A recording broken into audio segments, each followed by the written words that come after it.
Hello दोस्तों, मैं धीरेन स्वागत करता हूं आपका एग्जाम स्टडी विद संगीता में। दोस्तों, आज के इस वीडियो में हम पढ़ने वाले हैं यूथ कंपटीशन टाइम्स बुक से संविधान के पार्ट 4 को।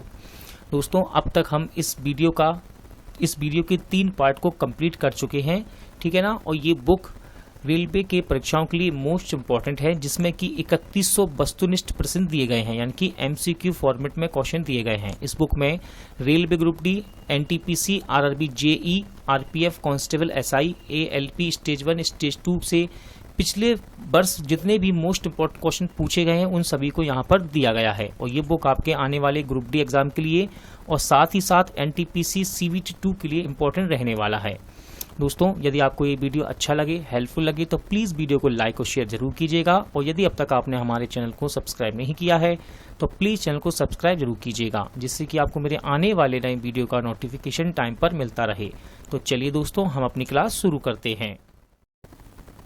चलिए स्टार्ट करते हैं भारत का महान्यायवादी एवं नियंत्रक महालेखा परीक्षक से बनने वाले प्रश्नों को।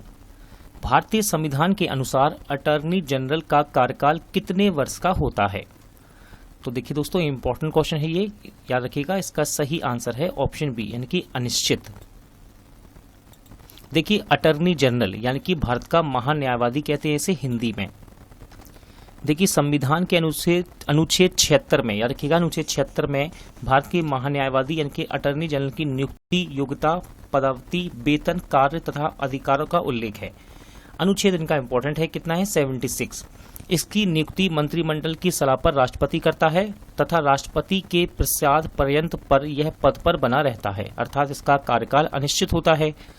महान्यायवादी भारत का प्रथम विधिक अधिकारी होता है। और याद रखिएगा, वर्तमान में मई 2019 से भारत के महान्यायवादी के वेणुगोपाल हैं। अभी भी दोस्तों यही हैं, के वेणुगोपाल। और याद रखिएगा, जब आप एग्जाम देने जाएं तो ये करंट के क्वेश्चन की तरह पूछा जाता है, ठीक है ना। तो महान्यायवादी आप चेक करके जाएंगे आने वाले समय में। अगला क्वेश्चन देखते हैं, भारत के अटॉर्नी जनरल की नियुक्ति कौन करता है? तो देखिए, अभी हमने पढ़ा है डिस्क्रिप्शन में, आप इसका आंसर लगा सकते हैं। सही आंसर रहेगा इसका ऑप्शन डी, यानी कि राष्ट्रपति, ठीक है। भारत के महान्यायवादी की नियुक्ति कौन करता है? राष्ट्रपति। भारत का महान्यायवादी देश का सर्वोच्च कानूनी सलाहकार होता है तथा सर्वोच्च न्यायालय में सरकार का मुख्य वकील होता है। इसकी नियुक्ति संविधान की धारा 76 फर्स्ट के तहत राष्ट्रपति मंत्रिमंडल की सलाह से करता है। भारत में अब तक 15 महान्यायवादी चुने गए हैं। वर्तमान समय में के वेणुगोपाल भारत के महान्यायवादी हैं। किसी विधि अधिकार के पास संसद के दोनों सदनों में बोलने का अधिकार है, यानी कि किस विधि अधिकारी के पास संसद के दोनों सदनों में बोलने का अधिकार है? तो सही आंसर है महान्यायवादी, यानी कि अटॉर्नी जनरल। भारतीय संविधान के अनुच्छेद 76 के तहत भारत के महान्यायवादी की नियुक्ति भारत के राष्ट्रपति के द्वारा की जाती है। महान्यायवादी सर्वप्रथम भारत सरकार का विधि अधिकारी होता है। ये ना तो संसद के सदस्य होते हैं और ना ही मंत्रिमंडल के सदस्य, लेकिन उसे संसद के किसी भी सदन में बोलने का अधिकार प्राप्त है। याद रखिएगा, अनुच्छेद 88। जबकि अनुच्छेद 165 में राज्य में महाअधिवक्ता की व्यवस्था की गई है। भारत के वर्तमान में अटॉर्नी जनरल कौन है? तो सही आंसर है के वेणुगोपाल, ठीक है दोस्तों। याद रखिएगा, मैंने आपसे पहले भी कहा है कि इस प्रकार के क्वेश्चन करंट अफेयर की तरह पूछे जाते हैं। आने वाले समय में आप इनको देखकर जरूर जाइएगा। संविधान के भाग 5, ठीक है। देखिए, अनुच्छेद तो आपको याद हो गया अभी तक, नियुक्ति कौन करता है ये भी याद हो गया, लेकिन याद रखिएगा भाग 5 में अनुच्छेद 76 के तहत भारत में महान्यायवादी का पद का सृजन किया गया। महान्यायवादी भारत सरकार का सर्वोच्च विधि अधिकारी होता है तथा भारत सरकार को विधिक मामलों पर सलाह देता है। भारत के प्रथम महान्यायवादी MC सीतलवाड़, ठीक है ना, ये पहले कह रहा है, भारत के प्रथम महान्यायवादी कौन थे? MC सीतलवाड़। तथा वर्तमान में महान्यायवादी कौन है? के वेणुगोपाल। इसकी नियुक्ति संघीय मंत्रिपरिषद की सलाह पर राष्ट्रपति द्वारा की जाती है। निम्नलिखित राष्ट्रीय राजनीतिक दलों में से किस पार्टी का चुनाव चिन्ह घड़ी है? तो देखिए दोस्तों, राष्ट्रवादी कांग्रेस पार्टी, ठीक है, राष्ट्रवादी कांग्रेस पार्टी का चुनाव चिन्ह क्या है? घड़ी। राष्ट्रवादी कांग्रेस पार्टी की स्थापना 10 जून 1999 में हुई थी। इसका चुनाव चिन्ह नीले रंग की रेखीय घड़ी है, जिसमें 10:10 का समय दर्शाता है। राष्ट्रवादी कांग्रेस पार्टी एक राष्ट्रीय पार्टी है और इसके अध्यक्ष थे शरद पवार। भारतीय राष्ट्रीय कांग्रेस के अध्यक्ष राहुल गांधी, जबकि बहुजन समाज पार्टी के अध्यक्ष मायावती और अखिल भारतीय तृणमूल कांग्रेस की अध्यक्ष ममता बनर्जी हैं। इन्हें भी याद रखिएगा। भारतीय राज्य के निम्नलिखित में से कौन से राजनीतिक दल का नेतृत्व विजय सरदेसाई करते हैं? तो ये करते हैं दोस्तों गोवा फॉरवर्ड पार्टी से, ठीक है ना। गोवा फॉरवर्ड पार्टी से ये राजनीतिक दल का नेतृत्व करते हैं विजय सरदेसाई। देखिए, गोवा फॉरवर्ड पार्टी गोवा की एक क्षेत्रीय पार्टी है जिसका नेतृत्व विजय सरदेसाई करते हैं। गोवा फॉरवर्ड पार्टी ने वर्ष 2017 में विधानसभा में 4 उम्मीदवार उतारे, जिसमें उसने 3 सीटें जीती। इस पार्टी की स्थापना 25 जनवरी 2016 को हुई थी, इसे याद रखिएगा। भारत की कम्युनिस्ट पार्टी का प्रतीक चिन्ह निम्न में से क्या है? देखिए, यहाँ पर आपसे पूछ रहा है कम्युनिस्ट पार्टी का प्रतीक चिन्ह, तो इसका प्रतीक चिन्ह है मक्के और हसिया, ठीक है ना, ऑप्शन सी। भारत की कम्युनिस्ट पार्टी का प्रतीक चिन्ह क्या है? मक्के और हसिया। भारतीय कम्युनिस्ट पार्टी एक साम्यवादी दल है जिसकी स्थापना M.N. राय ने 26 दिसंबर 1925 को कानपुर में किया था। भारतीय कम्युनिस्ट पार्टी का प्रतीक चिन्ह मक्के तथा हसिया है। अगला क्वेश्चन है, अगस्त 2018 की जानकारी के अनुसार शिरोमणि अकाली दल पार्टी किस राज्य की क्षेत्रीय राजनीतिक पार्टी है? तो ये है दोस्तों पंजाब की, ठीक है ना। शिरोमणि अकाली दल पार्टी किस राज्य की क्षेत्रीय पार्टी है? पंजाब की। देखिए, शिरोमणि अकाली दल पार्टी पंजाब राज्य की क्षेत्रीय राजनीतिक पार्टी है। सुखबीर सिंह बादल इसके वर्तमान अध्यक्ष हैं। विश्व में सिखों को राजनीतिक आवाज देना इस दल का प्रमुख लक्ष्य है। तराजू इसका चुनाव चिन्ह है। अकाली दल का गठन वर्ष 1920 में हुआ था। सरदार सरमुख सिंह चुब्बल एकीकृत अकाली दल के पहले अध्यक्ष थे। निम्नलिखित में से कौन कम्युनिस्ट पार्टी ऑफ इंडिया यानी कि मार्क्सवादी के नेता हैं? तो उनका नाम है सीताराम येचुरी, ठीक है। भारतीय कम्युनिस्ट पार्टी यानी कि मार्क्सवादी भारत का एक साम्यवादी दल है। इसकी स्थापना 26 दिसंबर 1925 को कानपुर में हुई थी। इसकी स्थापना M.N. राय ने की थी। चुनाव आयोग द्वारा इसे राष्ट्रीय दल के रूप में मान्यता प्राप्त है। इस पार्टी के नेता हैं सीताराम येचुरी। शिवसेना किस राज्य की क्षेत्रीय राजनीतिक पार्टी है? इंपॉर्टेंट क्वेश्चन है। राइट आंसर है महाराष्ट्र। शिवसेना महाराष्ट्र की एक क्षेत्रीय राजनीतिक पार्टी है। देखिए, शिवसेना महाराष्ट्र की एक क्षेत्रीय राजनीतिक पार्टी है। इसके संस्थापक बाला साहब ठाकरे, ठीक है ना। इस संस्थापक कौन है? बाला साहब ठाकरे। दल का प्रतीक चिन्ह है बाघ। शिवसेना का चुनाव चिन्ह है तीर कमान। वर्तमान में इस पार्टी के अध्यक्ष हैं उद्धव ठाकरे।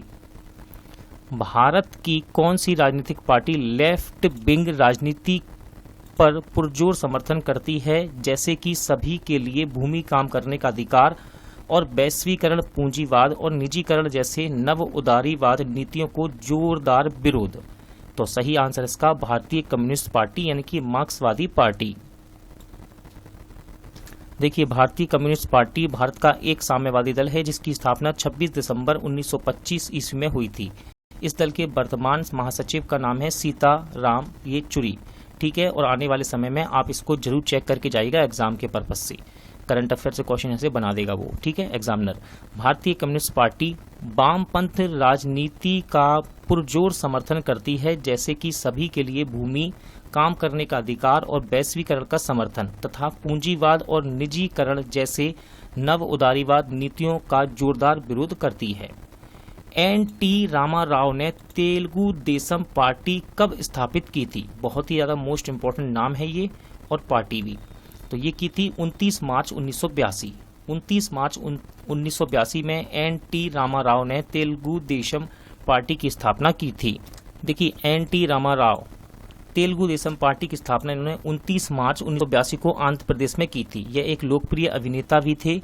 वर्ष 1983 में इनको सर्वसम्मति से तेलुगु देशम विधायक दल का नेता चयनित किया गया, जिसमें 10 कैबिनेट मंत्री और 5 राज्य मंत्री थे। वर्तमान में आंध्र प्रदेश के मुख्यमंत्री हैं दोस्तों वाई.एस. जगन मोहन रेड्डी। कल्वा कुंतला चंद्रशेखर राव किस राजनीतिक पार्टी के नेता हैं? देखिए, इसका सही आंसर है तेलंगाना राष्ट्र समिति यानी कि ऑप्शन डी, ठीक है। कल्वा कुंतला चंद्रशेखर राव किस राजनीतिक पार्टी के नेता हैं? तेलंगाना राष्ट्रीय समिति। देखिए कल्वा कुंतला चंद्रशेखर राव तेलंगाना राष्ट्र समिति के नेता हैं। तेलंगाना नामक एक अलग राज्य की मांग को लेकर चंद्रशेखर राव ने तेलंगाना राष्ट्र समिति की स्थापना की और चंद्रशेखर राव तेलंगाना राज्य के प्रथम और वर्तमान में मुख्यमंत्री हैं। राजनीतिक स्पेक्ट्रम के किस दल से क्रांतिकारी सोशलिस्ट पार्टी संबंधित है?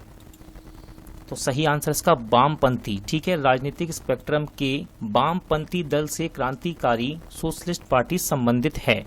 वामपंथी राजनीतिक उस पक्ष या विचारधारा को कहते हैं जो समाज को बदलकर उसमें आर्थिक बराबरी लाना चाहते हैं। राजनीतिक स्पेक्ट्रम में वामपंथी दल से क्रांतिकारी सोशलिस्ट पार्टी संबंधित है। निम्नलिखित में से कौन से भारतीय राज्य स्तरीय राजनीतिक दल का नेतृत्व एन चंद्रबाबू नायडू करते हैं? तो सही आंसर है इसका तेलुगु देशम पार्टी। ठीक है दोस्तों, तेलुगु देशम पार्टी का नेतृत्व करते हैं कौन? एन चंद्रबाबू नायडू। देखिए तेलुगु देशम पार्टी स्थापना 29 मार्च 1982 भारत के आंध्र प्रदेश प्रांत की एक प्रमुख राजनीतिक पार्टी है। इसके वर्तमान अध्यक्ष पूर्व मुख्यमंत्री एन चंद्रबाबू नायडू हैं। तेलुगु फिल्मों के अभिनेता एन टी रामाराव इस पार्टी के संस्थापक थे, जबकि आम आदमी पार्टी के संस्थापक कौन है? अरविंद केजरीवाल। देखिए इसको भी बता दिया इसने क्योंकि ऑप्शन में नाम दिया था आम आदमी पार्टी का। और ऑल इंडिया फॉरवर्ड ब्लॉक के संस्थापक हैं सुभाष चंद्र बोस तथा अहोम गण परिषद के संस्थापक हैं प्रफुल्ल कुमार महंत। तेलुगु देशम पार्टी किस राज्य की राजनीतिक पार्टी है? तो अब तक तो आपको याद हो गया होगा दोस्तों। तो सही आंसर इसका आंध्र प्रदेश। ठीक है, तेलुगु देशम पार्टी किस राज्य की राजनीतिक पार्टी है? आंध्र प्रदेश। कौन सी राजनीतिक पार्टी तेलुगु अभिनेता चिरंजीवी द्वारा शुरू की गई? इंपॉर्टेंट क्वेश्चन है, जो बाद में भारतीय राष्ट्रीय कांग्रेस में विलय कर दी गई। तो इसका राइट आंसर है ऑप्शन सी, यानी कि प्रजा राज्यम पार्टी। ठीक है, प्रजा राज्यम पार्टी, इसकी स्थापना तेलुगु अभिनेता चिरंजीवी द्वारा शुरू किया गया इस पार्टी को, बाद में जिसे भारतीय राष्ट्रीय कांग्रेस में विलय कर दिया गया। देखिए प्रजा राज्यम पार्टी आंध्र प्रदेश का एक राजनीतिक दल था जिसकी स्थापना तेलुगु फिल्म अभिनेता चिरंजीवी ने 26 अगस्त 2008 को की थी। 6 फरवरी 2011 को आधिकारिक रूप से इस दल का भारतीय राष्ट्रीय कांग्रेस में विलय हो गया।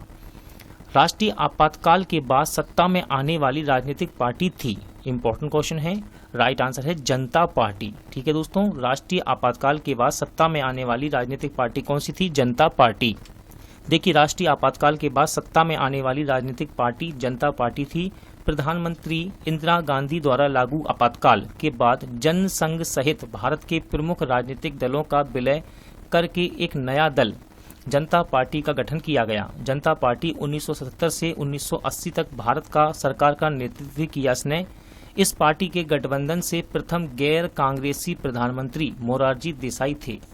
आंतरिक मतभेदों के कारण सन 1980 में जनता पार्टी टूट गई। बहुजन समाज पार्टी का प्रतीक द्वारा पहचाना जाता है। तो दोस्तों इसे पहचाना जाता है हाथी के द्वारा। ठीक है, बहुजन समाज पार्टी को किस प्रतीक के द्वारा पहचाना जाता है? हाथी के द्वारा। देखिए बहुजन समाज पार्टी भारत का एक राष्ट्रीय राजनीतिक दल है। इसकी स्थापना 14 अप्रैल 1984 को काशीराम द्वारा की गई। बहुजन समाज पार्टी को हाथी के प्रतीक द्वारा पहचाना जाता है। इस पार्टी के वर्तमान अध्यक्ष और उत्तर प्रदेश की पूर्व मुख्यमंत्री मायावती जी हैं। पश्चिम बंगाल में कौन सा राजनीतिक दल सत्ता में है?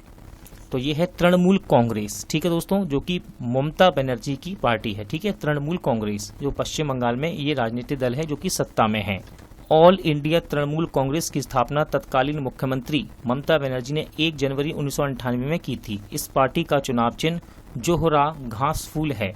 क्या है? जोहरा घास फूल। अखिल भारतीय तृणमूल कांग्रेस पश्चिम बंगाल में गठित एक भारतीय राजनीतिक दल है। 1 जनवरी 1998 को स्थापित पार्टी का नेतृत्व इसके संस्थापक और पश्चिम बंगाल की वर्तमान मुख्यमंत्री ममता बनर्जी ने किया। वर्तमान में 16वीं लोकसभा में तृणमूल कांग्रेस ने कुल 22 सीटों पर जीत दर्ज की। निम्नलिखित में से कौन से भारतीय राष्ट्रीय राजनीतिक दल का नेतृत्व ममता बनर्जी करती हैं? तो अभी हमने पढ़ा है इसके बारे में पूरा डिटेल में, तो आप लगा सकते हैं आंसर। इसका सही आंसर है अखिल भारतीय तृणमूल कांग्रेस, यानी कि ऑप्शन सी। C.F. थॉमस ने भारतीय राज्य के निम्नलिखित किस राजनीतिक दल का नेतृत्व किया है? तो राइट आंसर है केरल कांग्रेस। ठीक है, C.F. थॉमस ने किस भारतीय राज्य के राजनीतिक दल का नेतृत्व किया है? केरल कांग्रेस। केरल कांग्रेस भारतीय राज्य केरल में एक राज्य स्तरीय राजनीतिक पार्टी है। इसका गठन 1979 में केरल कांग्रेस से अलग होने के बाद हुआ। इसके नेता और अध्यक्ष के.एम. मणि थे। इसके कार्यकारी अध्यक्ष P.J. जोसेफ और उपाध्यक्ष C.F. थॉमस। देखिए दोस्तों, करंट अफेयर में यदि ये क्वेश्चन पूछा जाएगा तो आप इन सब के नामों को एक बार दोबारा से जरूर चेक करके जाइएगा एग्जाम में। देखिए अगला क्वेश्चन है, बीजू जनता दल किस भारतीय राज्य की क्षेत्रीय राजनीतिक पार्टी है? सही आंसर है उड़ीसा। ठीक है, बीजू जनता दल ये उड़ीसा राज्य की क्षेत्रीय राजनीतिक पार्टी है। बीजू जनता दल भारतीय राज्य उड़ीसा का एक राज्य स्तरीय राजनीतिक दल है जिसका नेतृत्व राज्य के पूर्व मुख्यमंत्री बीजू पटनायक के पुत्र नवीन पटनायक करते हैं, जो वर्तमान में मुख्यमंत्री भी हैं। इसकी स्थापना 26 दिसंबर 1997 में हुई थी। भारतीय राजनीतिक गठबंधन यानी कि एनडीए का पूर्ण रूप क्या है? तो दोस्तों एनडीए का पूर्ण रूप भारतीय राजनीतिक गठबंधन, तो इसका फुल फॉर्म है राष्ट्रीय जनतांत्रिक गठबंधन, यानी कि ऑप्शन डी क्या है? राष्ट्रीय जनतांत्रिक गठबंधन। भारतीय राजनीतिक गठबंधन का पूर्ण रूप राष्ट्रीय जनतांत्रिक गठबंधन है। इसका नेतृत्व भारतीय जनता पार्टी करती है। इसके गठन के समय 13 सदस्य थे। इसके वर्तमान राष्ट्रीय अध्यक्ष हैं जेपी नड्डा जी। ठीक है, स्थापना हुई इसकी 6 अप्रैल 1980 को। इसका मुख्यालय नई दिल्ली में है। ई मधुसूदन निम्नलिखित में से कौन राज्य स्तरीय राजनीतिक दल का नेतृत्व करते हैं? तो ये करते हैं ऑल इंडिया अन्ना द्रविड़ मुन्नेत्र कड़गम। ठीक है ना, ई मधुसूदन ये किस राज्य स्तरीय राजनीतिक दल का नेतृत्व करते हैं? ऑल इंडिया अन्ना द्रविड़ मुन्नेत्र कड़गम। देखिए ई मधुसूदन भारतीय राज्य तमिलनाडु के एक राजनेता हैं। वर्तमान में वे 2010 से ऑल इंडिया अन्ना द्रविड़ मुन्नेत्र कड़गम राज्य स्तरीय राजनीतिक दल का नेतृत्व करते हैं। इसकी स्थापना 1972 ईस्वी में पूर्व अभिनेता व राजनीतिक M.G. रामचंद्रन ने की थी। कौन से भारतीय राजनीतिक दल का चिन्ह बाली और हसिया के रूप में है? तो यह है भारतीय कम्युनिस्ट पार्टी, यानी कि ऑप्शन सी। क्या है भारतीय कम्युनिस्ट पार्टी का चुनाव चिन्ह? बाली और हसिया। भारतीय कम्युनिस्ट पार्टी की स्थापना औपचारिक रूप से 26 दिसंबर 1925 को हुई। इसके संस्थापक मानवेंद्र नाथ राय, अम्बनी मुखर्जी और मोहम्मद अली थे। इस राजनीतिक दल का चिन्ह बाली हसिया है। इस दल के महासचिव एम सुधाकर रेड्डी हैं। यह भारत की सबसे प्राचीन कम्युनिस्ट पार्टी है। चुनाव आयोग द्वारा इसे राष्ट्रीय दल के रूप में मान्यता प्राप्त है। देखिए अगला क्वेश्चन इंपॉर्टेंट है, लेकिन यहाँ पर इसका ऑप्शन नहीं है। मैं इसके ऑप्शन आपको जरूर दूंगा। क्वेश्चन आपका एक भी छूटना नहीं चाहिए। भारत की कम्युनिस्ट पार्टी का प्रतीक चिन्ह निम्न में से क्या है? तो देखिए क्वेश्चन था भारत की कम्युनिस्ट पार्टी का प्रतीक चिन्ह क्या है? तो इसका सही आंसर है ऑप्शन सी, यानी कि मक्के और हसिया। निम्नलिखित में से कौन भारतीय राजनीतिक दल का नेतृत्व उमर अब्दुल्ला करते हैं? तो दोस्तों उमर अब्दुल्ला ये करते हैं Jammu Kashmir national conference party का नेतृत्व। ठीक है, Jammu Kashmir national conference party का ये नेतृत्व करते हैं उमर अब्दुल्ला। उमर अब्दुल्ला जम्मू कश्मीर के अब तक के सबसे युवा और जम्मू कश्मीर प्रदेश के 11वें मुख्यमंत्री रहे हैं। उमर अब्दुल्ला भारतीय राजनीतिक दल जम्मू कश्मीर नेशनल कॉन्फ्रेंस का नेतृत्व करते हैं। इनका जन्म ब्रिटेन में हुआ था। अगला क्वेश्चन देखते हैं, आम आदमी पार्टी का गठन किस वर्ष किया गया था? तो देखिए आम आदमी पार्टी का गठन किया गया 2012 में, यानी कि ऑप्शन सी। देखिए आम आदमी पार्टी का गठन 26 नवंबर, ध्यान रखिएगा 26 नवंबर 2012 को जंतर मंतर दिल्ली में किया गया। इंपॉर्टेंट है ये डेट, ठीक है ना। इसका मुख्यालय कौसाम्बी जो कि गाजियाबाद में स्थित है, यहाँ है। इस पार्टी का चुनाव चिन्ह झाड़ू है। क्या है? झाड़ू। द्रविड़ मुन्नेत्र कड़गम की स्थापना किसने की थी? देखिए अभी हमने इसको पढ़ा भी था, ठीक है ना, पूरा द्रविड़ मुन्नेत्र कड़गम। तो इसकी स्थापना की C.N. अन्नादुरई ने। किसने? C.N. अन्नादुरई ने। DMK से नाम से इसको जाना जाता है, यानी कि द्रविड़ मुन्नेत्र कड़गम। द्रविड़ मुन्नेत्र कड़गम भारत की एक प्रमुख राजनीतिक पार्टी है जो मुख्य रूप से तमिलनाडु तथा पुडुचेरी राज्य में सक्रिय है। इसका गठन जस्टिस पार्टी तथा द्रविड़ कड़गम से मतभेद के कारण हुआ था। इस पार्टी की स्थापना C.N. अन्नादुरई ने लोकतांत्रिक समाजवाद और धर्मनिरपेक्ष की विचारधारा से किया। इस पार्टी का चुनाव चिन्ह है उगता हुआ सूरज, याद रखिएगा, ठीक है। द्रविड़ मुन्नेत्र कड़गम क्या है चुनाव चिन्ह? उगता हुआ सूरज। आगे बढ़ते हैं। वर्तमान में इस पार्टी के अध्यक्ष M.K. स्टालिन हैं, ठीक है ना, इसको भी याद रखिएगा। यदि किसी राजनीतिक दल को एक या अधिक राज्यों में मान्यता प्राप्त हो तथा जो राजनीतिक पार्टी के रूप में हो तो उसे पूरे भारत में एक राष्ट्रीय पार्टी के रूप में माना जाएगा। सही आंसर है 4, ठीक है ना, 4 राज्यों से। देखिए इसको पढ़ लीजिए, आपको अच्छे से क्लियर हो जाएगा। यदि किसी राजनीतिक दल को किन्हीं 4 या अधिक राज्यों में गत लोकसभा चुनाव या उन राज्यों की विधानसभा चुनाव में पड़े कुल वैध मतों में से कम 6% मत और साथ ही कम से कम 4 लोकसभा सीटें प्राप्त हों या राजनीतिक दल को 4 राज्यों में राज्य स्तरीय दल के रूप में मान्यता मिली हो तो उसे एक राष्ट्रीय पार्टी के रूप में चुनाव आयोग द्वारा मान्यता प्राप्त की जाती है। भारत में एक राज्य पार्टी के रूप में एक राजनीतिक दल की मान्यता के लिए एक सीमा होती है जो वैध मतों के कम से कम कितने प्रतिशत राज्य में विधानसभा के पिछले आम चुनाव में प्राप्त हो। तो इसका सही आंसर है ऑप्शन डी, यानी कि 6%, ठीक है ना, 6%। अभी हमने पढ़ा भी है, देखिए यहाँ पर ऊपर लिखा भी है 6%, कम से कम 6%। देखिए हाँ, उसी के बारे में सुन लीजिए। संविधान संशोधन के अनुसार किसी राजनीतिक दल को राज्य स्तरीय या क्षेत्रीय दल की मान्यता प्राप्त करने के लिए यह आवश्यक है कि उसे उस राज्य विशेष में हुए गत विधानसभा चुनाव में न्यूनतम 6% वैध मत और राज्य की न्यूनतम 2 सीटें प्राप्त हों या लोकसभा आम चुनाव में न्यूनतम 6% वैध मत एवं राज्य की न्यूनतम 1 लोकसभा सीट प्राप्त हो। अगला क्वेश्चन है, राजनीतिक नेता नवीन पटनायक निम्नलिखित में से किस राज्य से संबंधित हैं? तो ये है उड़ीसा से, ठीक है दोस्तों। नवीन पटनायक का संबंध किस राज्य से है? उड़ीसा से। और याद रखिएगा ये वर्तमान में उड़ीसा के मुख्यमंत्री भी हैं। नवीन पटनायक भारत के प्रसिद्ध राजनीतिक एवं उड़ीसा के वर्तमान मुख्यमंत्री हैं। पटनायक बीजू जनता दल से संबंधित हैं। पटनायक लगातार 4थी बार मुख्यमंत्री बनने वाले उड़ीसा के पहले मुख्यमंत्री भी हैं। उड़ीसा के बीजू जनता दल के संस्थापक और दिग्गज नेता नवीन पटनायक पूर्व मुख्यमंत्री बीजू पटनायक के पुत्र हैं। 17वीं लोकसभा के साथ उड़ीसा विधानसभा के चुनाव में इनकी पार्टी ने शानदार जीत से ये उड़ीसा में लगातार 5वीं बार मुख्यमंत्री बने हैं। अगला क्वेश्चन है, राजनीतिक नेता नीतीश कुमार निम्नलिखित में से किस भारतीय राज्य से हैं? तो ये हैं बिहार से, ठीक है दोस्तों। नीतीश कुमार का संबंध किस राज्य से है? बिहार से। देखिए नीतीश कुमार ये वर्तमान में बिहार के मुख्यमंत्री हैं। नीतीश कुमार का जन्म 1 मार्च 1951 को भारत के बिहार राज्य में हुआ। ये एक भारतीय राजनीतिज्ञ हैं, वर्तमान में बिहार के मुख्यमंत्री हैं और ये है जनता दल यूनाइटेड राजनीतिक दल के नेताओं में से प्रमुख हैं। आगे बढ़ते हैं, भारतीय राष्ट्रीय ध्वज में अशोक चक्र क्या दर्शाता है? तो देखिए भारतीय राष्ट्रीय ध्वज में अशोक चक्र धर्म के नियत का चक्र है। क्या दर्शाता है? धर्म के नियत का चक्र को दर्शाता है। भारत के राष्ट्रीय ध्वज में अशोक चक्र का स्थान दिया गया है। अशोक चक्र में 24 तीलियां हैं। अशोक चक्र धर्म एवं निष्ठा का प्रतीक है। अशोक चक्र भारत का शांति के समय का सबसे ऊंचा वीरता पदक भी है। यह पुरस्कार या सम्मान सैनिकों को शूरता या बलिदान के लिए दिया जाता है। यह राष्ट्रपति द्वारा प्रदान किया जाता है। अगला क्वेश्चन है, कमल किस का राज्य फूल है? तो देखिए कमल ये है कर्नाटक का राज्य फूल।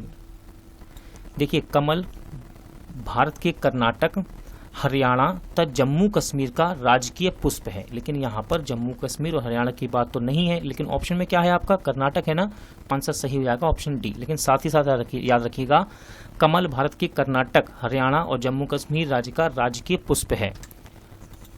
झारखंड का राज्य फूल है, सही आंसर है इसका पलास, ठीक है। पलास झारखंड का राज्य फूल है।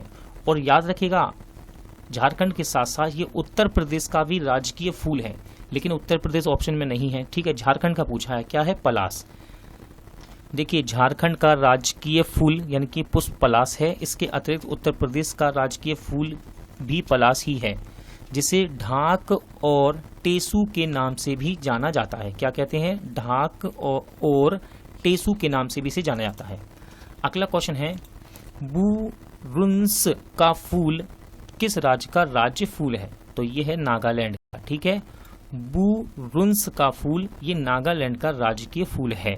देखिए बुरुंस का फूल नागालैंड का राजकीय फूल है, जबकि त्रिपुरा का नाग केसर है और तेलंगाना का तरवार या कसोद तथा सिक्किम का नोवल ऑर्किड है। आंध्र प्रदेश का राज्य पशु कौन सा है? तो ये है काला हिरन। याद रखिएगा, आंध्र प्रदेश का राज्य पशु काला हिरन है। देखिए आंध्र प्रदेश का राज्य पशु काला हिरन है। काला हिरन बहुसिंग की इकलौती जीवित प्रजाति है। यह भारत के अलावा पाकिस्तान और नेपाल में भी पाई जाती है। भारत में 1972 के वन्य जीव संरक्षण अधिनियम की अनुसूची 1 के तहत काले हिरन के शिकार पर बैन है। इनमें से कौन जीव भारत का राष्ट्रीय जल जीव है? तो देखिए राष्ट्रीय जल जीव ये है गंगा नदी की डॉल्फिन मछली, यानी कि ऑप्शन सी। ठीक है, भारत का राष्ट्रीय जल जीव कौन है? गंगा नदी की डॉल्फिन मछली। देखिए मोस्ट इंपॉर्टेंट यहाँ पर लिस्ट दी गई है, पूरी की पूरी सूची, इसको अच्छे से पढ़ लीजिए, आगे भी क्वेश्चन इसी से बनाएगा ये, ठीक है ना, और ये इंपॉर्टेंट रहते हैं एग्जाम के लिए। देखिए राष्ट्रीय प्रतीक क्या है? सारनाथ स्थित अशोक द्वारा स्थापित सिंह स्तंभ। राष्ट्रीय ध्वज है हमारा तिरंगा, जिसमें 3 रंग हैं, केसरिया, सफेद, हरा। राष्ट्रीय गान है आपका जनगण मन, और राष्ट्रीय गीत है वंदे मातरम। इसके बाद है राष्ट्रीय कैलेंडर, ये है ग्रेगोरियन कैलेंडर, जो कि शक संवत पर आधारित है। राष्ट्रीय पुष्प है आपका कमल, जिसको हम वैज्ञानिक नाम से जानते हैं नेलम्बो न्यूसीफेरा गार्टन के नाम से। राष्ट्रीय पक्षी है मयूर, जिसका वैज्ञानिक नाम है पावो क्रिस्टेटस। राष्ट्रीय पशु है बाघ, जिसे हम वैज्ञानिक नाम से जानते हैं पैंथर टाइग्रिस लिन्यास। राष्ट्रीय फल है आम, वैज्ञानिक नाम है इसका मैग्नीफेरा इंडिका। राष्ट्रीय वृक्ष है बरगद, वैज्ञानिक नाम है इसका फाइकस बेंथालिसिस। राष्ट्रीय नदी है गंगा, कब इसको मान्यता मिली? 4 नवंबर 2008 को। और राष्ट्रीय जलीय जीव है गंगा डॉल्फिन। ठीक है, प्लाटानिस्टा गेंगेटिका इसका वैज्ञानिक नाम है। अगला क्वेश्चन है, भारत का राष्ट्रीय प्रतीक किस सम्राट द्वारा निर्मित सिंह कैपिटल का एक प्रतिरूप है? तो सही आंसर हो जाएगा अशोक, यानी कि ऑप्शन ए।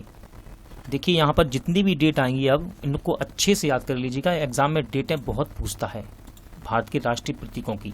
भारत का राष्ट्रीय प्रतीक सम्राट अशोक द्वारा निर्मित सिंह कैपिटल का एक प्रतिरूप है। भारत सरकार ने इसको 26 जनवरी 1950 को अपनाया। सिंह स्तंभ के आधार पर मुंडकोपनिषद से लिया गया सूत्र सत्यमेव जयते देवनागरी लिपि में अंकित है। भारत का राष्ट्रीय गीत किसने लिखा था? देखिए राष्ट्रीय गीत की बात कर रहा है, ना कि राष्ट्रीय गान की। ठीक है, तो राष्ट्रीय गीत लिखा है बंकिम चंद्र चटर्जी ने, यानी कि ऑप्शन बी। ठीक है, भारत का राष्ट्रीय गीत किसने लिखा? बंकिम चंद्र चटर्जी ने। क्या है ये गीत? वंदे मातरम। देखिए भारत का राष्ट्रीय गीत वंदे मातरम है, जो बंकिम चंद्र चटर्जी द्वारा संस्कृत में रचा गया। यह गीत स्वतंत्रता की लड़ाई में क्रांतिकारियों के लिए प्रेरणा का स्रोत था। इसे पहली बार वर्ष 1896 में भारतीय राष्ट्रीय कांग्रेस के कलकत्ता अधिवेशन में गाया गया था। इंपॉर्टेंट फैक्ट है यहाँ से सारे के सारे। जबकि भारत का राष्ट्रगान विश्व कवि नोबेल पुरस्कार विजेता रविन्द्रनाथ टैगोर ने लिखा था। राष्ट्रगान के गायन की अवधि 52 सेकंड है। वर्तमान में प्रचलित भारतीय राष्ट्रीय ध्वज का डिजाइन किसके द्वारा डिजाइन किया गया था? तो इनका नाम है पिंगली वेंकैया। ठीक है, भारतीय राष्ट्रीय ध्वज का डिजाइन किसके द्वारा तैयार किया गया था? पिंगली वेंकैया। भारतीय राष्ट्रीय ध्वज के वर्तमान स्वरूप का अस्तित्व 22 जुलाई 1947 को हुई संविधान सभा की बैठक में आया। इस ध्वज ने 15 अगस्त 1947 से 26 जनवरी 1950 तक डोमिनियन ऑफ इंडिया और उसके बाद भारत गणराज्य के तौर पर देश का प्रतिनिधित्व किया। भारतीय राष्ट्रीय ध्वज को पिंगली वेंकैया ने डिजाइन किया, जिसमें केसरिया, सफेद, हरे रंग का समान पट्टियां हैं। इसकी लंबाई चौड़ाई का अनुपात याद रखिएगा, एग्जाम में पूछा जाता है। लंबाई चौड़ाई का अनुपात है 3:2 तथा बीच में 24 तीलियों का एक चक्र है। भारतीय ध्वज संहिता 2002 है, तो ये है कार्यकारी निर्देशों का एक संकलन। ठीक है, भारतीय ध्वज संहिता 2002 क्या है? कार्यकारी निर्देशों का एक संकलन। भारतीय ध्वज संहिता भारतीय ध्वज को फहराने व प्रयोग में के बारे में दिए गए निर्देश हैं। इस संहिता का निर्माण 2002 में किया गया। सभी नियम, रिवाजों, औपचारिकताओं और निर्देशों को एक साथ लाने का प्रयास किया गया। ध्वज संहिता को 26 जनवरी 2002 को लागू किया गया था। अगला क्वेश्चन है, भारत का राष्ट्रीय खेल किसे माना जाता है? तो दोस्तों ये है आपका फील्ड हॉकी। ठीक है ना, फील्ड हॉकी को भारत का राष्ट्रीय खेल माना जाता है। संस्कृत शब्द सत्यमेव जयते लिया गया है, तो देखिए संस्कृत शब्द सत्यमेव जयते ये लिया गया है मुंडकोप निषेध से, यानी कि ऑप्शन ए।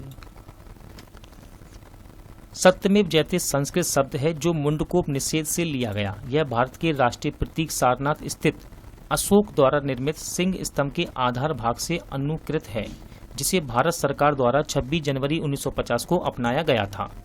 अगला क्वेश्चन है भारत के राष्ट्रगान के रचयिता कौन है? तो देखिए भारत के राष्ट्रगान के रचयिता हैं रविंद्रनाथ टैगोर। ठीक है, ऑप्शन ए आपका राइट आंसर रहेगा। राष्ट्रगान के रचयिता कौन है? रविंद्रनाथ टैगोर। देखिए भारत के राष्ट्रगान के रचयिता रविंद्रनाथ टैगोर हैं। जन गण मन भारत का राष्ट्रगान है। राष्ट्रगान के गायन की अवधि है 52 सेकंड।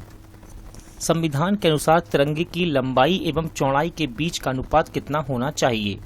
तो राइट आंसर इसका ऑप्शन ए, यानी कि 3:2। ठीक है, 3:2। तिरंगे की लंबाई और चौड़ाई के बीच अनुपात कितना होना चाहिए? 3:2। देखिए राष्ट्रीय ध्वज तिरंगे में समान अनुपात में 3 क्षैतिज पट्टियां हैं, जिसमें ऊपर गहरा केसरिया, बीच में सफेद और नीचे गहरा हरा रंग होता है। याद रखिएगा, नीचे गहरा हरा रंग और ऊपर क्या है? केसरिया, बीच में सफेद। ध्वज की पट्टी तथा चौड़ाई का अनुपात 3:2 है। सफेद पट्टी के बीच में नीले रंग का चक्र है, जिसमें 24 तीलियां हैं। इसी सारनाथ में अशोक द्वारा बनवाए गए स्तंभ पर बने चक्र से लिया गया। भारतीय संविधान ने, देखिए ये लाइन इंपॉर्टेंट है, भारतीय संविधान सभा ने राष्ट्रीय ध्वज का प्रारूप 22 जुलाई 1947 को अपनाया है। भारत का राष्ट्रीय आदर्श वाक्य क्या है? तो यह है सत्यमेव जयते। ठीक है, भारत का राष्ट्रीय आदर्श वाक्य क्या है? सत्यमेव जयते। भारत का राष्ट्रीय आदर्श वाक्य सत्यमेव जयते है, जो मुंडकोप निषेध से लिया गया। वंदे मातरम बंकिम चंद्र चटर्जी के सन्यासी विद्रोह पर आधारित उपन्यास आनंद मठ से लिया गया है, जबकि जय जवान जय किसान का नारा लाल बहादुर शास्त्री ने दिया और जय हिंद का नारा नेताजी सुभाष चंद्र बोस ने दिया है।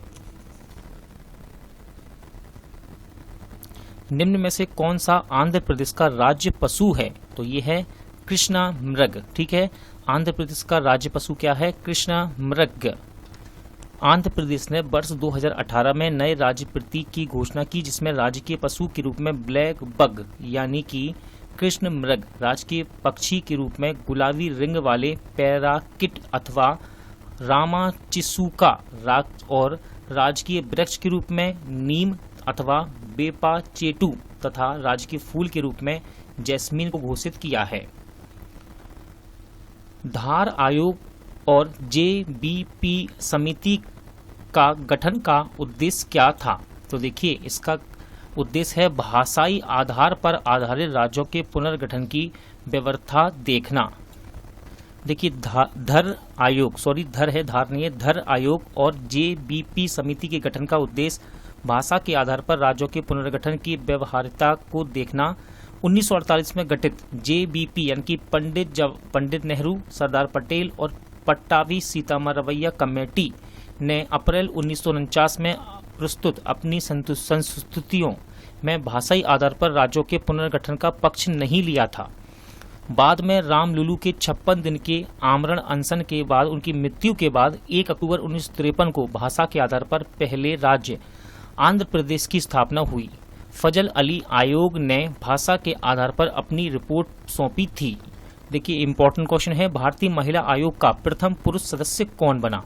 तो ये बने थे आपके आलोक रावत। भारतीय महिला आयोग का प्रथम पुरुष सदस्य कौन बना था? आलोक रावत।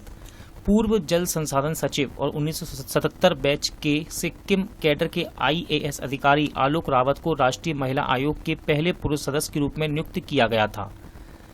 राष्ट्रीय महिला आयोग अधिनियम 1990 के प्रावधानों के तहत जनवरी 1992 में स्थापित किया गया था। यह भारत सरकार की एक स्वायत्तशासी और वैधानिक निकाय है।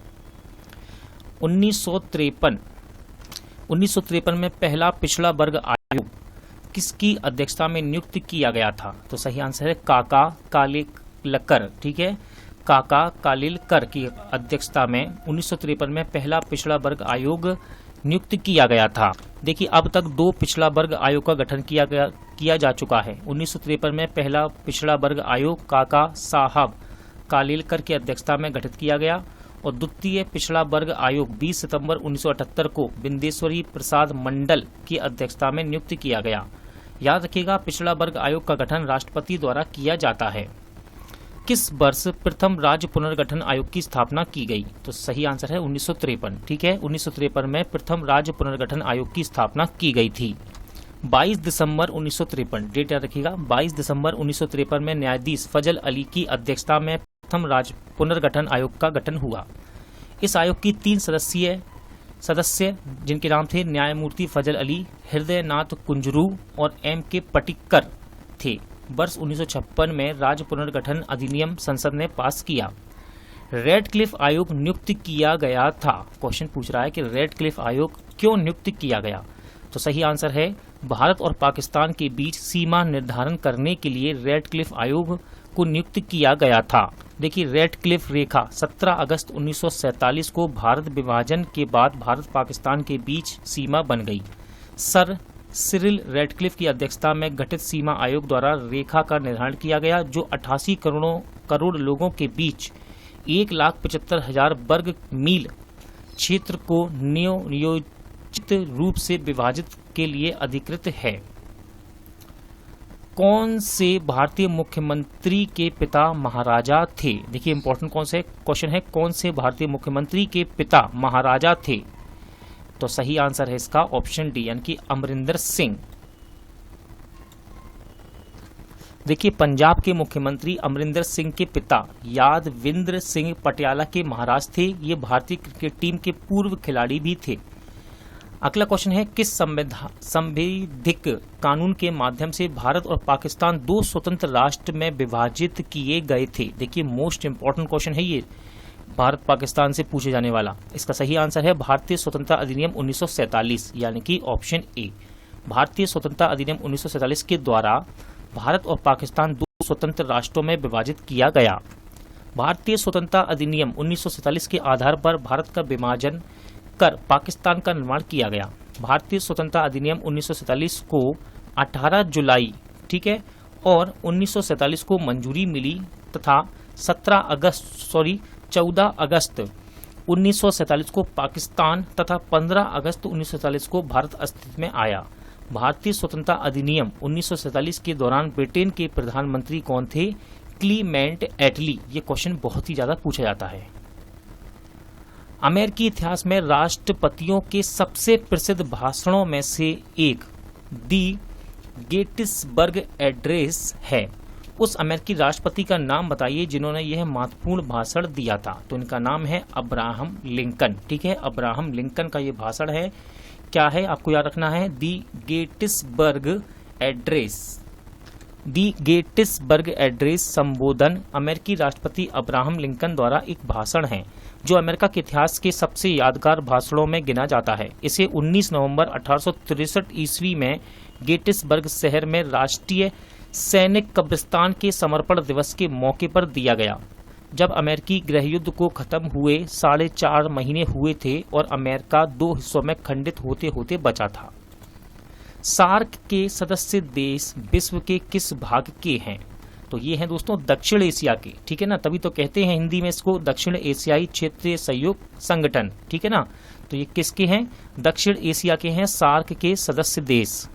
दक्षिण एशिया क्षेत्रीय सहयोग संगठन, जिसे हम सार्क कहते हैं, दक्षिण एशिया के 8 देशों का आर्थिक और राजनीतिक संगठन है। इसकी स्थापना 8 दिसंबर 1985 को भारत, पाकिस्तान, बांग्लादेश, श्रीलंका, नेपाल, मालदीव, भूटान द्वारा मिलकर की गई। अप्रैल 2007 में संघ के 14वें शिखर सम्मेलन में अफगानिस्तान इसका 8वां सदस्य बना। इसका मुख्यालय कहाँ है? नेपाल के काठमांडू में। आईपीसी का विस्तार क्या है? तो देखिए, आईपीसी का विस्तार है इंडियन पेनल कोड, यानी कि option c. Indian penal code IPC का विस्तार यानी कि फुल फॉर्म है। हिंदी में से कहते हैं भारतीय दंड संहिता, यानी कि इंडियन पेनल कोड भारत के अंदर भारत के किसी भी नागरिक द्वारा किए गए अपराधों की परिभाषा व दंड का प्रावधान करती है, किंतु यह संहिता भारत की सेना पर लागू नहीं होती। अनुच्छेद 370 के हटने के बाद जम्मू कश्मीर में भी आईपीसी लागू हुआ। आईपीसी ब्रिटिश काल में सन 1862 में लागू हुई थी। धारा 66A हाल ही में मीडिया में विवाद में था। यह धारा किससे संबंधित है?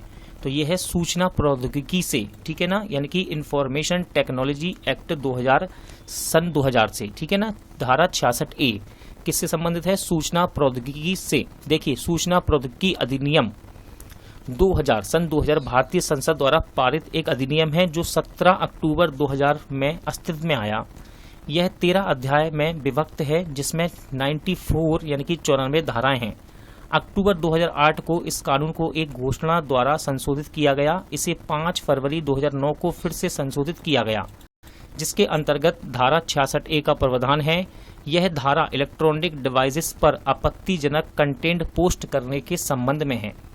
इसके तहत दोषियों को 3 साल की सजा, 5 लाख तक का जुर्माना या फिर दोनों का प्रावधान है। उच्चतम न्यायालय ने इसे असंवैधानिक करार देते हुए निरस्त कर दिया। किस राज्य द्वारा सर्वप्रथम केंद्र के 3 तलाक ड्राफ्ट बिल का समर्थन किया? देखिए, मोस्ट इंपॉर्टेंट क्वेश्चन है ये 3 तलाक से। एनटीपीसी 2020 की जो परीक्षा हुई, यानी कि 21 में जो जनवरी में परीक्षा हुई, वहां भी ये क्वेश्चन पूछा गया है, ठीक है ना। और देखिए 18 से क्वेश्चन पूछा जा रहा है, यानी कि सन 18 से। तो राइट आंसर इसका उत्तर प्रदेश, ठीक है। 3 तलाक ड्राफ्ट बिल का समर्थन किसने किया? सर्वप्रथम उत्तर प्रदेश ने। उत्तर प्रदेश राज्य द्वारा सर्वप्रथम केंद्र के 3 तलाक ड्राफ्ट बिल का समर्थन किया गया। उत्तर प्रदेश के मुख्यमंत्री योगी आदित्यनाथ ने केंद्र में 3 तलाक को लेकर प्रस्तावित विधेयक के ड्राफ्ट पर सहमति व्यक्त किया। शिक्षा भारत सरकार के किस मंत्रालय का एक कार्य है? तो सही आंसर है मानव संसाधन विकास मंत्रालय। अब ध्यान रखिएगा, मानव संसाधन विकास मंत्रालय का नाम बदलकर अब शिक्षा मंत्रालय कर दिया गया है। तो एग्जाम में यदि आए तो आप इसको भी ध्यान रखिएगा, और वरना आएगा तो आएगा आपका क्या? शिक्षा मंत्रालय। और हो सकता है आपसे पूछ ले कि शिक्षा मंत्रालय का पुराना नाम क्या है, तो मानव संसाधन विकास मंत्रालय, इसे याद रखिएगा। शिक्षा भारत सरकार के मानव संसाधन विकास मंत्रालय यानी कि शिक्षा मंत्रालय के अधीन कार्य करता है, क्योंकि आपको पता है, क्योंकि मानव संसाधन विकास मंत्रालय का नाम बदलकर अब शिक्षा मंत्रालय कर दिया गया है। भारत में शिक्षा मंत्रालय के लिए एक मंत्रालय जिम्मेदार है। तत्कालीन शिक्षा मंत्रालय 26 सितंबर 1985 से कार्य कर रहा है। वर्तमान में 2019 से मानव संसाधन विकास मंत्री डॉक्टर रमेश पोखरियाल निशंक, ठीक है। अब देखिए ये चेंज हो चुके हैं दोस्तों, ठीक है। अब हम मानव संसाधन विकास मंत्री नहीं कहते हैं इन्हें, हम कहते हैं शिक्षा मंत्री। और वर्तमान में आपके शिक्षा मंत्री हैं धर्मेंद्र प्रधान, ठीक है। डॉक्टर रमेश पोखरियाल निशंक ये तो 2019 में थे, लेकिन अब ये चेंज हो गए हैं। और याद रखिएगा, जब एग्जाम देने जाइए तो करंट के सभी पोस्ट यानी कि अपॉइंटमेंट को चेक करके जाना चाहिए, ठीक है ना। तो अभी वर्तमान में कौन है? धर्मेंद्र प्रधान। ट्रिपल तलाक निम्नलिखित में से किससे संबंधित है? तो देखिए ट्रिपल तलाक ये तलाक से संबंधित है, यानी कि ऑप्शन बी आपका सही आंसर है। ट्रिपल तलाक या 3 तलाक इस्लाम धर्म में दिया जाने वाला तलाक है, जिसे तलाक ए बिद्दत के नाम से भी जाना जाता है। 3 तलाक के अंतर्गत पुरुष एक बार में ही 3 बार तलाक बोलकर या फिर पत्र या SMS या किसी इलेक्ट्रॉनिक माध्यम से 3 तलाक भेजकर अपने पत्नी से तलाक ले सकता है, जो कि एक तरफा है। अगला क्वेश्चन है 7वें वेतन आयोग के अध्यक्ष के रूप में किसे नियुक्त किया गया था? देखिए पूछ रहा है किया गया था, तो इसका राइट आंसर है दोस्तों ऑप्शन बी, यानी कि अशोक कुमार माथुर, ठीक है ना। अशोक कुमार माथुर को 7वें वेतन आयोग के अध्यक्ष के रूप में नियुक्त किया गया था। देखिए सर्वोच्च न्यायालय के पूर्व न्यायाधीश अशोक कुमार माथुर को 4 फरवरी 2014 को 7वें वेतन आयोग का अध्यक्ष नियुक्त किया गया। पेट्रोलियम और प्राकृतिक गैस सचिव विवेक राय पूर्णकालिक सदस्य निदेशक होंगे। देखिए आगे कहता है सार्वजनिक वित्त और नीति संस्थान के राथिन रॉय आयोग के अंशकालिक सदस्य होंगे। व्यय विभाग में विशेष कार्य अधिकारी मीना अग्रवाल वेतन पैनल की सचिव। वेतन आयोग का गठन भारत सरकार द्वारा अपने कर्मचारियों के वेतन मानों में संशोधन करने के लिए हर 10 साल में किया जाता है और इसमें अक्सर कुछ संशोधन करके राज्य द्वारा अपनाया जाता है। आप ध्यान रखिएगा वर्तमान में भी 7वें वेतन आयोग के अध्यक्ष कौन हैं? तो ये हैं आपके अशोक कुमार माथुर। और आगे जब आप एग्जाम देने जाएं तो इनको जरूर चेक करके जाइएगा। यहाँ से एक लाइन इंपॉर्टेंट है, यहाँ लिखा है पहले वेतन आयोग यानी कि मई 1946 में श्रीनिवास बरादाचरियर की अध्यक्षता में इसकी गठन किया गया था। भारतीय दंड संहिता 1860 में किसके शासन में तैयार की गई? तो ये की गई लॉर्ड मैकॉले के समय में, ठीक है। भारतीय दंड संहिता 1860 में लॉर्ड मैकाले के शासन में तैयार की गई थी। भारतीय दंड संहिता 1860 लॉर्ड मैकाले के शासनकाल में तैयार हुआ और 1862 में पूरे भारत में लागू हुआ। निम्नलिखित में से किस देश में संघीय यानी कि फेडरल सरकार की प्रणाली लागू नहीं है? तो ये है दोस्तों चीन में। ठीक है, चीन में संघीय यानी कि फेडरल सरकार की प्रणाली लागू नहीं है। देखिए, चीन में संघीय सरकार की प्रणाली लागू नहीं है। एकात्मक राज्य ऐसे राज्य को कहते हैं जो एकमेव शक्ति के रूप में शासित हो, जिसने केंद्रीय सरकार अनंतता सर्वोच्च मानी जाती हो तथा उस राज्य के प्रशासनिक विभाग को प्राप्त होने वाले अधिकार सरकार पर निर्भर हो। विश्व के अधिकांश देशों में एकात्मक शासन प्रणाली है, जैसे कि यूनाइटेड किंगडम, चीन, जापान, फ्रांस। निम्नलिखित में से कौन सा देश गणतंत्र देश नहीं है? तो सही आंसर है इसका चीन। ठीक है, निम्नलिखित में से कौन सा गणतंत्र देश नहीं है? तो यह है चीन। निम्न में से चीन एक गणतंत्र देश नहीं है, बल्कि यह चीनी जनवादी गणराज्य है, जिसे प्रायः चीन नाम से भी संबोधित किया जाता है। चीन एशियाई महाद्वीप में स्थित एक देश है। 1.3 अरब निवासियों के साथ यह विश्व का सर्वाधिक जनसंख्या वाला देश भी है। निम्नलिखित में से किस धार्मिक समुदाय को 30 जनवरी 2014 को भारत सरकार द्वारा अल्पसंख्यक का दर्जा दिया गया? तो राइट आंसर है जैन। ठीक है दोस्तों, जैन धार्मिक समुदाय को 30 जनवरी 2014 को भारत सरकार द्वारा अल्पसंख्यक का दर्जा दिया गया। 23 अक्टूबर 1993 में भारत सरकार द्वारा अधिसूचना जारी कर अल्पसंख्यक समुदाय के तौर पर 5 धार्मिक समुदाय मुस्लिम, ईसाई, सिख, बौद्ध और पारसी को अधिसूचित किया गया। 30 जनवरी 2014 को केंद्र सरकार ने राष्ट्रीय अल्पसंख्यक आयोग कानून 1992 की धारा के अनुच्छेद गा के अंतर्गत जैन समुदाय को भी अल्पसंख्यक समुदाय के रूप में अधिसूचित किया है। पाकिस्तान की संसद को दिया गया स्थानीय नाम क्या है? तो देखिए, पाकिस्तान की संसद को दिया गया स्थानीय नाम है मजलिस ई शूरा। क्या है? मजलिस ई शूरा।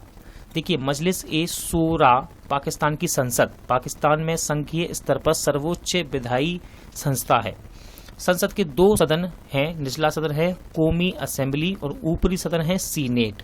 पाकिस्तान के संविधान के अनुच्छेद 50 के मुताबिक राष्ट्रपति भी मजलिस ए शूरा का हिस्सा है। गैजेट ऑफ इंडिया के आधिकारिक प्रकाशक तथा कास्टोडियन कौन हैं? तो ये हैं कंट्रोलर ऑफ पब्लिकेशन। ठीक है, गैजेट ऑफ इंडिया के आधिकारिक प्रकाशक या तथा कास्टोडियन कौन है? तो ये है कंट्रोलर ऑफ पब्लिकेशन। देखिए, controller of publication gadget of India के आधिकारिक प्रकाशक तथा प्रश्रयदाता हैं। यह भारत सरकार का एक अधिकृत कानूनी दस्तावेज है। ठीक है, क्या है ये? भारत सरकार का एक अधिकृत कानूनी दस्तावेज है। अगला क्वेश्चन है 26 जनवरी 1950 को डॉक्टर राजेंद्र प्रसाद ने स्टेडियम पर राष्ट्रीय ध्वज को फहराया था, जिसे पूर्व में कहते थे। तो इसको कहते थे इरविन। ठीक है दोस्तों, इरविन यानी कि ऑप्शन बी। 26 जनवरी 1950 को पहला गणतंत्र दिवस समारोह इरविन स्टेडियम, जिसे अब नेशनल स्टेडियम के नाम से जाना जाता है, में मनाया गया, जहां भारत के प्रथम राष्ट्रपति डॉक्टर राजेंद्र प्रसाद ने राष्ट्रीय ध्वज फहराया था। इसके पश्चात वर्ष 1954 तक गणतंत्र दिवस समारोह कभी इरविन स्टेडियम, किंग्सवे यानी कि राजपथ, लाल किला, रामलीला मैदान में मनाया जाता था। राजपथ पर इस परंपरा की शुरुआत 1955 से हुई। वह कौन सा सुरक्षा बल है जो केंद्रीय गृह मंत्रालय के तहत नहीं आता है? तो यह है रेलवे सुरक्षा बल। ठीक है, रेलवे सुरक्षा बल ये केंद्रीय गृह मंत्रालय के अंदर नहीं आता है। तो गृह मंत्रालय के अंदर कौन कौन आते हैं? सशस्त्र सीमा बल, सीमा सुरक्षा बल और भारत तिब्बत सीमा पुलिस। रेलवे सुरक्षा बल यानी कि आरपीएफ देश के सर्वोत्तम सुरक्षा बलों में से एक है। यह राज्य द्वारा प्रशासित होता है। यह केंद्रीय गृह मंत्रालय के अंतर्गत नहीं आता। जबकि सशस्त्र सीमा बल यानी कि एसएसबी, सीमा सुरक्षा बल यानी कि बीएसएफ, भारत तिब्बत सीमा पुलिस यानी कि आईटीबीपी केंद्रीय गृह मंत्रालय के अंतर्गत आते हैं। अब ध्यान से सुनिएगा, दिसंबर 2019 में रेल मंत्रालय ने रेलवे सुरक्षा बल यानी कि आरपीएफ का नाम बदलकर भारतीय रेलवे सुरक्षा बल सेवा कर दिया। अफगानिस्तान में राजनीतिक प्रणाली को किस नाम से जाना जाता है? तो ये जानी जाती है अफगानिस्तानी इस्लामी अमीरात। ठीक है दोस्तों, अफगानिस्तान में राजनीतिक प्रणाली को किस नाम से जाना जाता है? अफगानिस्तानी इस्लामी अमीरात। अफगानिस्तान में राजनीतिक प्रणाली को अफगानिस्तान इस्लामी अमीरात के नाम से जाना जाता है। आईपीसी का पूरा नाम क्या है? देखिए अभी हमने इस क्वेश्चन को कवर किया था, आप इसका आंसर लगा सकते हैं आसानी से। सही आंसर है भारतीय पेनल कोड, ठीक है, ऑप्शन सी। आईपीसी का फुल फॉर्म क्या है? भारतीय पेनल कोड। आईपीसी का पूरा नाम हिंदी में है भारतीय दंड संहिता, यानी कि इंग्लिश में क्या कहेंगे? Indian penal code. भारतीय समाज को कानूनी रूप से व्यवस्थापित रखने के लिए 1860 में लॉर्ड मैकाले की अध्यक्षता में भारतीय दंड संहिता बनाई गई। इस संहिता में विभिन्न अपराधों को सूचीबद्ध कर उसमें गिरफ्तारी और सजा का उल्लेख किया गया है। स्वतंत्रता के समय भारत में कितने रजवाड़े थे? सही आंसर है 565, ठीक है, 565 रजवाड़े थे दोस्तों स्वतंत्रता के समय भारत में। स्वतंत्रता के समय भारत में करीब 565 देसी रियासत थी। सरदार पटेल उप प्रधानमंत्री के साथ साथ देश के गृह मंत्री भी थे। जूनागढ़, हैदराबाद और कश्मीर को छोड़कर 562 रियासतों ने स्वेच्छा से भारतीय परिसंघ में शामिल होने की स्वीकृति दे दी, जबकि जूनागढ़ को सैन्य कार्रवाई द्वारा, हैदराबाद को ऑपरेशन पोलो द्वारा और जम्मू कश्मीर को राजा हरि सिंह के अधिमिलन पत्र पर हस्ताक्षर द्वारा भारत में मिला लिया गया। स्वतंत्रता से पूर्व असंख्य रियासतों में से कौन सी रियासत सबसे बड़ी थी? तो ये थी दोस्तों हैदराबाद, ठीक है। स्वतंत्रता से पूर्व असंख्य यानी कि जो रियासतों में नहीं गिनी गई, जो इसमें शामिल नहीं हुई, असंख्य रियासतों में से कौन सी रियासत सबसे बड़ी थी? तो ये थी हैदराबाद। स्वतंत्रता से पूर्व असंख्य रियासतों में से सबसे बड़ी रियासत थी हैदराबाद। 1724 ईस्वी में चिन किलिच खां ने हैदराबाद में स्वतंत्र राज्य की स्थापना की। उसे प्रायः निजामुल मुल्क के नाम से भी जाना जाता था। आज़ादी के बाद हैदराबाद रियासत को भारत में मिलाने के लिए ऑपरेशन पोलो चलाया गया था। 1947 में किसने सर्वप्रथम केंद्रीय बजट प्रस्तुत किया था? इंपॉर्टेंट क्वेश्चन है ये। राइट आंसर है आर के षणमुखम सेट्टी, ठीक है। आर के षणमुखम सेट्टी ने 1947 में सर्वप्रथम केंद्रीय बजट प्रस्तुत किया था। 1947 में स्वतंत्र भारत के प्रथम वित्त मंत्री आर के षणमुखम सेट्टी ने सर्वप्रथम केंद्रीय बजट प्रस्तुत किया। 7 अप्रैल 1860 को देश का पहला बजट ब्रिटिश सरकार के वित्त मंत्री जेम्स विल्सन ने पेश किया था। भारतीय गणतंत्र की स्थापना के बाद पहला बजट 28 फरवरी 1950 को जॉन मथई ने पेश किया था, ठीक है ना। ये तीनों पॉइंट याद रखिएगा। आगे देखते हैं क्वेश्चन। भारत की अधिराज्य की अवधि क्या दर्शाती है? तो ये दर्शाती है स्वतंत्रता दिवस के गणतंत्र दिवस तक, ठीक है। भारत की अधिराज्य की अवधि क्या दर्शाती है? स्वतंत्रता दिवस से गणतंत्र दिवस तक। देखिए भारत की अधिराज्य की अवधि स्वतंत्रता दिवस से गणतंत्र दिवस तक दर्शाती है। भारत के अधिराज्य की अवधि 15 अगस्त से 26 जनवरी तक है। उत्तर प्रदेश में कितने जिले हैं? इंपॉर्टेंट क्वेश्चन है दोस्तों, ठीक है ना। तो इसका राइट आंसर है ऑप्शन सी। तो याद रखिएगा उत्तर प्रदेश में कितने जिले हैं? 75 यानी कि 75।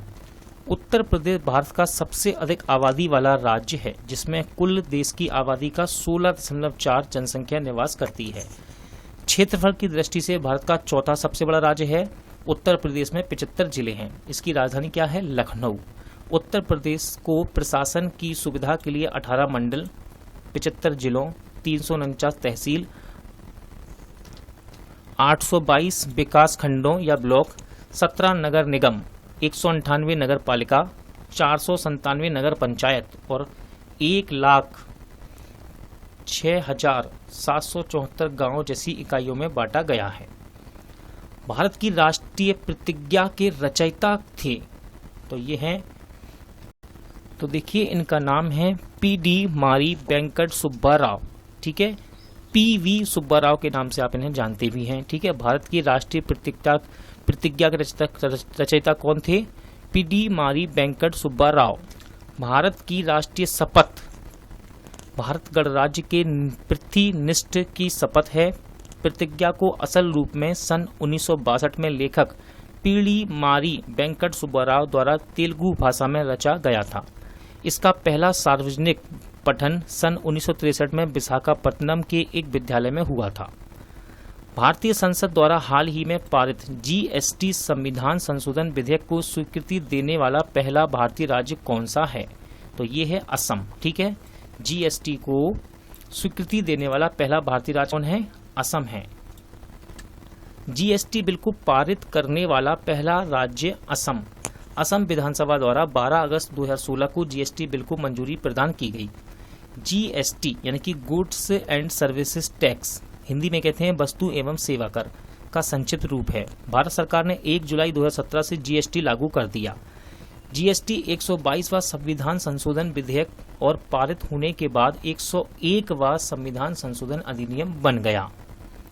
निम्नलिखित में से कौन से व्यक्ति ने स्वतंत्र भारत के प्रथम गृह मंत्री के रूप में कार्य किया है? तो ये थे सरदार वल्लभ भाई पटेल। ठीक है, सरदार वल्लभ भाई पटेल ने स्वतंत्र भारत के प्रथम गृह मंत्री के रूप में कार्य किया है।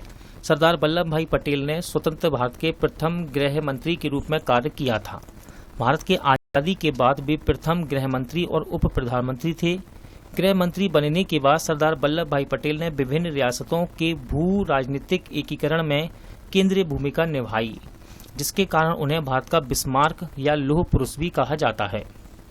26 जनवरी 2002 के एक कानून के तहत भारतीय राष्ट्र ध्वज को फहराने के संबंध में इनमें से कौन सा कथन सत्य नहीं है? देखिए दोस्तों, यहाँ ऑप्शन डी कट रहा है और वही आंसर है इसका, तो वो सत्य नहीं है, बाकी के सत्य हैं। तो इनको पहले पढ़ लीजिए, उसको भी पढ़ लेंगे हम। झंडे को जानबूझकर जमीन पर गिराने की अनुमति नहीं दी जाती, ये सही है। ठीक है, सत्य नहीं है कौन सा? ऑप्शन डी, वो सत्य नहीं है। क्वेश्चन में कह रहा है ना सत्य नहीं है, बाकी के सत्य हैं। अगला है बी, झंडे का इस्तेमाल सांप्रदायिक लाभ के लिए नहीं किया जा सकता। तिरंगे का प्रयोग तोरण, झालर या ध्वज पट्ट की तरह नहीं किया जा सकता। अब देखिए, क्वेश्चन पूछा गया था कि कौन सा सत्य नहीं है, कौन सा कथन सत्य नहीं है, तो उसको भी देख लेते हैं। तो देखिए, ऑप्शन डी सत्य नहीं है, यानी कि गैर सरकारी नागरिकों को अपने परिसर में ध्वज फहराने का कोई अधिकार नहीं है, ये सत्य नहीं है। 2002 से पहले आम लोगों को सिर्फ स्वतंत्रता दिवस और गणतंत्र दिवस पर तिरंगा फहराने की छूट थी। 26 जनवरी 2003 को इंडियन फ्लैग कोड संशोधन किया गया, जिसके बाद अब कोई भी नागरिक किसी भी दिन झंडा फहरा सकता है। सॉरी, 26 जनवरी 2002, मैंने 2003 बोल दिया, सॉरी। 26 जनवरी 2002 को इंडियन फ्लैग कोड का संशोधन किया गया, जिसके बाद अब कोई भी नागरिक किसी भी दिन झंडा फहरा सकता है। किस देश को मुख्य रूप से कम्युनिस्ट माओवादी दलों द्वारा शासित किया गया था? तो राइट आंसर इसका चीन। ठीक है दोस्तों, चीन देश को मुख्य रूप से कम्युनिस्ट यानी कि माओवादी दलों द्वारा शासित किया गया है। कम्युनिस्ट यानी कि माओवादी दल मुख्य रूप से चीन में कार्य करता है, जिसे चीनी कम्युनिस्ट पार्टी भी कहा जाता है। इसकी स्थापना 1921 में हुई थी। 1983 में भारत में केंद्र राज्य संबंध के निरीक्षण के लिए किसे आयोग नियुक्त किया गया था? तो सही आंसर है सरकारीय आयोग। ठीक है, 1983 में भारत में केंद्र राज्य संबंधों के निरीक्षण के लिए सरकारीय आयोग को नियुक्त किया गया था। केंद्र सरकार ने 9 जून 1983 को केंद्र तथा राज्यों के बीच आर्थिक, सामाजिक और कार्य क्षेत्र के संबंध में सर्वोच्च न्यायालय के सेवानिवृत्त न्यायाधीश रणजीत सिंह सरकारिया की अध्यक्षता में 3 सदस्यीय आयोग का गठन किया। और ये सदस्य कौन थे? श्री बी शिवरमन और डॉक्टर SR सेन। निम्नलिखित में से भारत सरकार का कौन सा मंत्रालय राजकोषीय नीति तैयार करता है? तो इसका नाम है वित्त मंत्रालय। ठीक है ना, भारत का कौन सा मंत्रालय राजकोषीय नीति तैयार करता है? तो यह है वित्त मंत्रालय। भारत सरकार का वित्त मंत्रालय राजकोषीय नीति को तैयार करता है। राजकोषीय नीति वह नीति है जिसके अंतर्गत सरकार अपने व्यय और आगम के कार्यक्रमों का उपयोग राष्ट्रीय आय, उत्पादन तथा रोजगार पर वांछित प्रभाव डालने तथा अवांछित प्रभाव को रोकने के लिए करती है। अगला क्वेश्चन है, राष्ट्रीय विकास परिषद यानी कि NDC की स्थापना कब की गई? सही आंसर है इसका 1952। कब? 1952, ऑप्शन सी। राष्ट्रीय विकास परिषद की स्थापना कब की गई? 1952। देखिए, इसकी डेट एग्जाम में बहुत पूछी जाती है। डेट इसकी 6 अगस्त 1952। 6 अगस्त 1952 को राष्ट्रीय विकास परिषद का गठन किया गया। यह परिषद ना तो संवैधानिक निकाय है और ना ही संवैधानिक निकाय है और ना ही संविधिक निकाय है। यह एक सलाहकारी संस्था है। राष्ट्रीय विकास परिषद का उद्देश्य योजना के निर्माण में राज्यों की भागीदारी सुनिश्चित करना है। इस परिषद का मुख्य कार्य केंद्र व राज्य सरकार और नीति आयोग, जो कि 1 जनवरी 2015 को स्थापित किया गया, के बीच सेतु की तरह कार्य करता है और योजना को मंजूरी प्रदान करता है। प्रधानमंत्री इस परिषद का पादेन अध्यक्ष होता है। दोस्तों आज का वीडियो यहीं एंड होता है। उम्मीद करता हूं आपको सभी क्वेश्चन अच्छे लगे होंगे, समझ आए होंगे। पूरा वीडियो देखने के लिए थैंक यू। जल्द मिलते हैं नेक्स्ट वीडियो के साथ।